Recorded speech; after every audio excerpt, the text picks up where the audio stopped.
You've probably tried to build a new habit before, only to have it fizzle out after a few weeks. The truth is, most advice on habit change misses the mark. I'm here to share what actually works. Traditional habit advice often falls short. We rely on willpower, only to burn out and give up. Or, we set unrealistic goals. Like trying to exercise for an hour every day when you can't even walk around the block. These approaches are doomed to fail. We also focus too much on the outcome, rather than on who we need to become to reach that outcome. Think about it. How many times have you started a diet or exercise routine, only to fall back into old habits a few weeks later? Look at us. Hey, look at us. Look at us. Huh? Look at us. Say it again. Look at us. The problem is that changing habits is more than trying harder.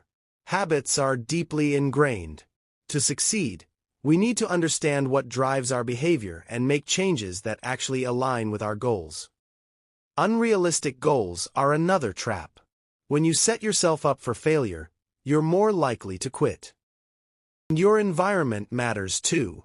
The people, spaces, and cues around you can either support or sabotage your progress. So, what really works? There are a few key principles. First, focus on identity-based habits. Instead of trying to exercise for an hour every day, start by becoming the person who exercises for 10 minutes a day. It's a small shift, but it's powerful.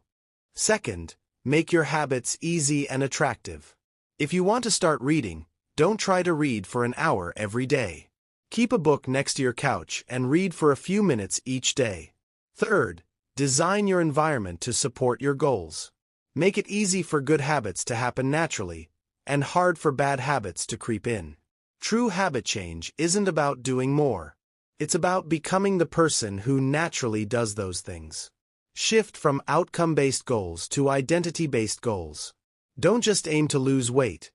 Aim to become the person who eats healthy and exercises regularly. When you focus on who you need to become, sticking to habits becomes easier. You're not just chasing results. You're becoming a new version of yourself. The key takeaways for effective habit change are simple. Focus on identity, not outcome. Make your habits easy and attractive, and design your environment to support your goals. By making these shifts, you can build habits that actually stick. Start small. Focus on who you want to become, not just what you want to achieve. Take one tiny step today, and watch it grow into a habit that sticks. Your future self will thank you. If you found this helpful, hit subscribe and join us for more tips to build habits that actually stick. Don't miss out on leveling up your life.